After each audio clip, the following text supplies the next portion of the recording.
Okay, now let me show you a few verses about worship in the Bible. బైబిల్లో ఆరాధన గురించి కొన్ని మాటలు చూపిస్తాను. We read the first book written in the Bible is the book of Job. బైబిల్లో రాయబడినటువంటి మొట్టమొదటి పుస్తకం ఏంటంటే యోబు గ్రంథం. Genesis was written by Moses 1500 years before Christ. క్రీస్తు ప్రభువారు రావడానికి 1500 సంవత్సరాలకు ముందు ఆదికాండం మోషే రాశాడు. But Job lived before Moses. అయితే మోషే కంటే ముందుగా జీవించిన వాడు యోబు. He probably lived before Abraham. ఒకడు అబ్రహాము కంటే ముందుగానే ఈయన జీవించుంటాడు. He was one of those God-fearing people like Melchizedek who had no connection with Abraham. అబ్రహాముతో ఏ సంబంధం లేనటువంటి మెల్కీసెదెకు అట్లాంటి దైవజనులు ఆ కాలంలో సమకాలికుడిగా ఉన్నాడు. You know, like Enoch who walked with God. హనోకు దేవునితో నడిచినటువంటి వాడు. And Melchizedek. Melchizedek and Job. యోబు. They all lived before Abraham. వీళ్ళందరూ అబ్రహాము కంటే ముందున్న వాళ్ళు. And so when Job wrote this book about his experiences, కనుక యోబు తన అనుభవాల గురించి తన పుస్తకం రాసినప్పుడు it is before Moses wrote Genesis. మోషే ఆదికాండం రాయడానికంటే ముందుగానే యోబు గ్రంథం రాయబడింది. Moses lived maybe 500-800 years after Job. యోబు తర్వాత ఇంచుమించు 500-800 సంవత్సరాల తర్వాత అబ్రహాం వచ్చాడు. That's very interesting. The first book in the Bible is Job. ఇది చాలా శ్రద్ధ కలిగించేటటువంటి సంగతి. బైబిల్లో రాయబడినటువంటి మొదటి పుస్తకం యోబు. In the first chapter of the first book you read about a man who worshipped God. ఇక్కడ యోబు గ్రంథంలో మొట్టమొదటి అధ్యాయంలోనే అంటే మొదటి పుస్తకంలో ఉన్నటువంటి మొదటి అధ్యాయంలోనే ఇక్కడ ఆరాధన గురించి మనం చూస్తున్నాం. And what does it say? ఏమని చెప్పబడుతుంది ఇక్కడ? Verse 20. 20వ వచనం.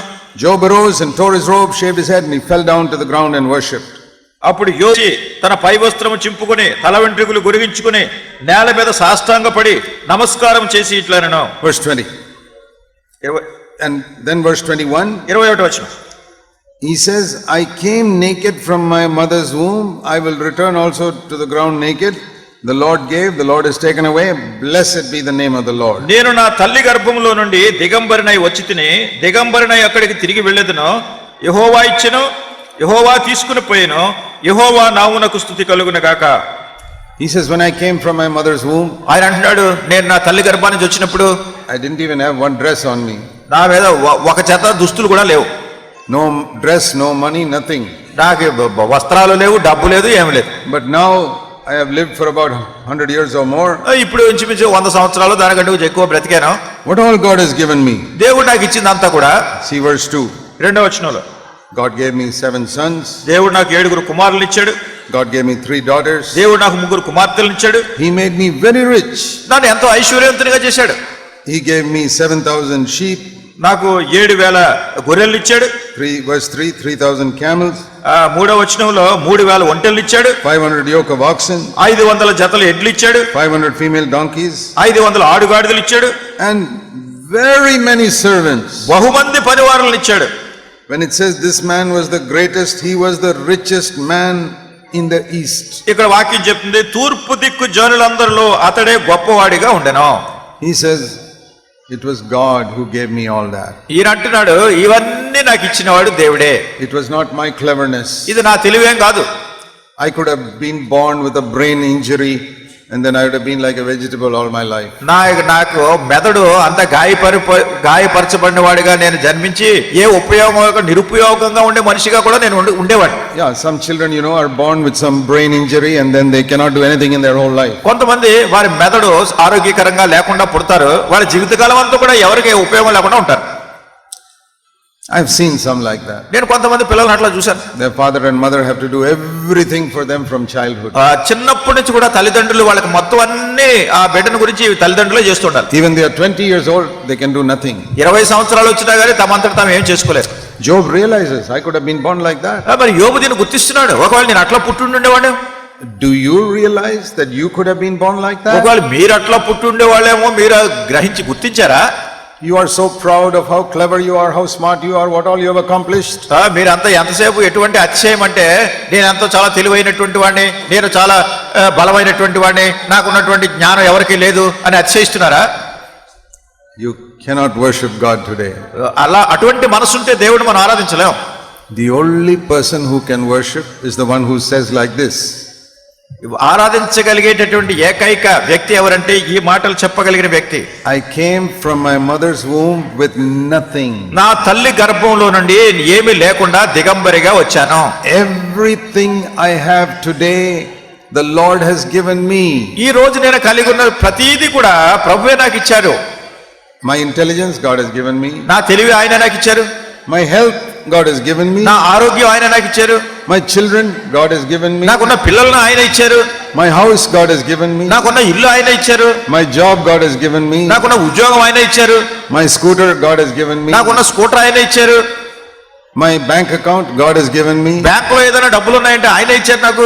Even my knowledge of the Bible, God has given ఈ me. బైబిల్ గురించినటువంటి జ్ఞానం కూడా దేవుడే ఇచ్చారు నాకు. Forgiveness of sins, God gave me. పాప క్షమాపణ దేవుడు నాకు ఇచ్చారు.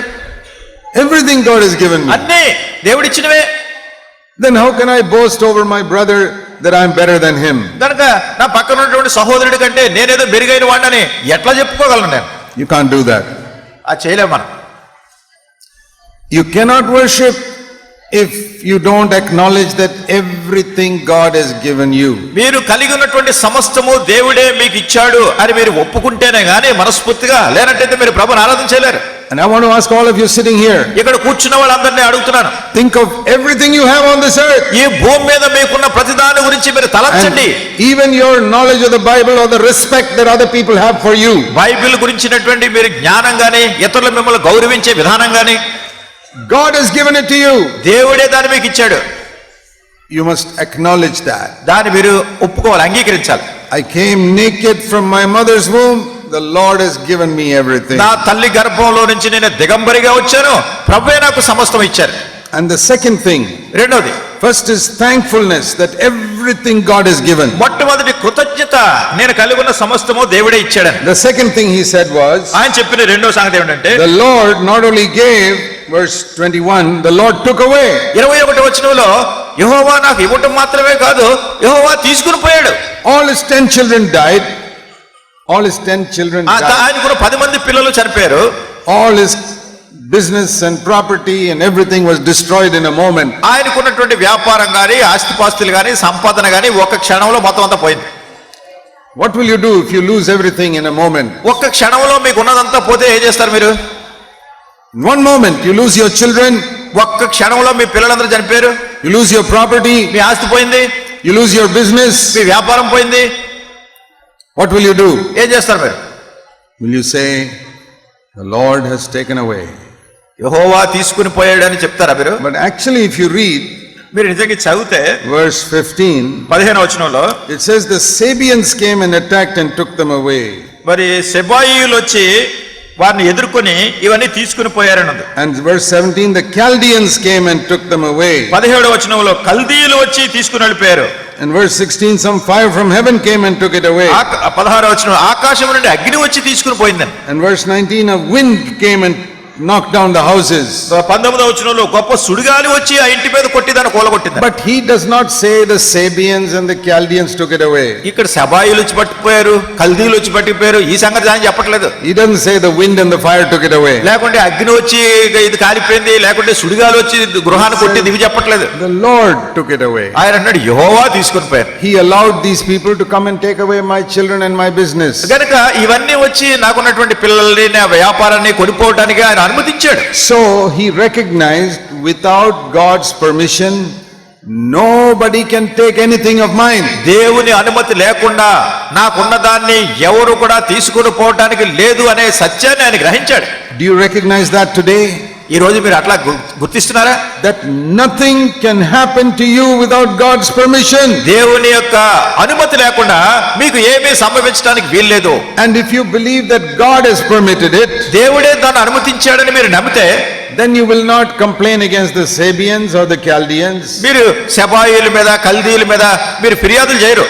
or your brother or sister or mother-in-law or anybody, లేకుంటే మీ సహోదరుడు, మీ సహోదరి, మీ అత్తగారు వాళ్ళ మీద, వీళ్ళ మీద మీరు ఫిర్యాదులు చేయరు. or your boss or your landlord or your neighbor or anyone. ఆఫీసులో ఉన్న మీ యజమానుడో, లేకుంటే మీ ఇంటి యజమానో, లేకుంటే మీ ఇంటి పక్క వాళ్ళు, వాళ్ళ మీద మీరు ఫిర్యాదులు చేయరు. You see Job.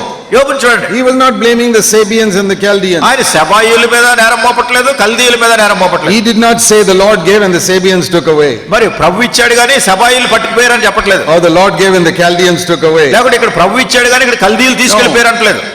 లేదు. What is true worship? ఏది నిజమైన ఆరాధన? To say the Lord gave, the Lord is taken away. ఆయన అంటున్నాడు యెహోవా ఇచ్చెను, యెహోవా తీసుకుని పోయాను. I have no complaints against the Sabians or Chaldeans or anybody in the world. శబాయిల మీద గానీ కల్దీయుల మీద గానీ ఈ ప్రపంచంలో ఎవరి మీద కూడా నాకు ఏ విధమైన ఫిర్యాదు లేదు. Let me tell you something. కానీ ఇక్కడ చెప్తాను మీకు సంగతి. If today in your heart you got a complaint against even one person in the world, ఈ దినాన్ని మీ హృదయంలో ఈ ప్రపంచంలో ఉన్నటువంటి ఒక్క వ్యక్తి మీద మీకు ఫిర్యాదు ఉన్నా గానీ, if you have come here and you got a complaint against your husband or your wife, ఇక్కడికి వచ్చి కూర్చున్నారు గానీ మీ భార్య మీద గానీ మీ భర్త మీద గానీ మీకు ఫిర్యాదు ఉందనుకోండి, even if they did something wrong, ఒకవేళ తప్పు చేసినా సరే, the Sabians and Chaldeans did a terrible wrong in what they did. మరి ఇక్కడ శబాయిలు గానీ కల్దీయులు గానీ చేసినటువంటి పని నిజంగా యోబు విషయంలో చాలా తప్పే చేశారు. వీళ్ళు They killed the servants and took away the property, వాళ్ళ సేవకులను చంపేశారు, ఆస్తి పట్టుకుపోయారు. but he is not blaming them. అయితే వాళ్ళ మీద ఏం తప్పు పట్టుకోవట్లేదు. If you blame even one person, నువ్వు ఒక్క వ్యక్తి మీద నేరం మోపినా గానీ, I want to tell you in Jesus' name, you are not fit to worship God this morning. యేసునామములో చెప్తున్నాను, మీరు ఆరాధించడానికి తగినటువంటి వాళ్ళు కాదు. This man Job had no Bible, no meeting, no preacher. ఈ యోబుకి ఆయన దగ్గర బైబిల్ లేదు, ఇట్లాంటి మీటింగ్ లేదు, ఆయన బోధించే బోధకుడు లేడు. He never attended one meeting in his life, తన జీవితకాలం అంతట్లో ఒక మీటింగ్ కూడా వెళ్ళలేదు అక్కడ. but he knew how to worship. అయినా కానీ ఎట్లా ఆరాధించాలో తెలుసుకున్నాడు. You don't need messages to learn how to worship. ఎట్లా ఆరాధించాలో తెలుసుకోవడానికి ప్రసంగికులు అక్కర్లేదు మీకు. You need to have a heart that puts God on top of everything. అన్నిటికంటే పైన ఉన్నతమైన స్థానంలో దేవుడు నుంచేటటువంటి హృదయం కావాలి. What I learned from Job is this. యోబు నుంచి నేను నేర్చుకున్న పాఠం ఇది. He worshipped without listening to a message on worship. అసలు ఆరాధన గురించిన ప్రసంగం వినకుండానే యోబు ప్రభుని ఆరాధిస్తున్నాడు. Many of you have heard hundreds of messages on worship, మీలో అనేకులు వందలాది ప్రసంగాలు ఆరాధన గురించి విన్నారు. but it is possible you still don't know how to worship అయినా today. కానీ ఈ దినాన్ని ప్రభుని ఎట్లా ఆరాధించాలో తెలియట్లేదు madam. Why do I say that? ఎందుకు అట్లా? Because you got some complaint against somebody. ఎందుకంటే ఎవరి మీద మీకు ఏదో ఫిర్యాదు ఉంది. Compare yourself with Job. యోబుతో మీరు పోల్చుకోండి. He never heard one message on worship, ఆయన ఆరాధన గురించి ఒక్క వర్తమానం కూడా వినలేదు, but he really worshiped. కానీ నిజంగా ఆరాధించాడు. And then look at yourself. మీ అందరి మీరు చూసుకోండి. You have heard hundreds of messages on మీరు worship, వందలాది ప్రసంగాలు విన్నారు, and you still have a complaint against somebody today. ఇంకా ఎవరి మీద ఫిర్యాదు చేస్తూనే ఉన్నారు ఈ రోజు కూడా. When will we learn what Job learned? యోబు నేర్చుకున్నది మనం ఎప్పుడు నేర్చుకుంటాం ఇంకా?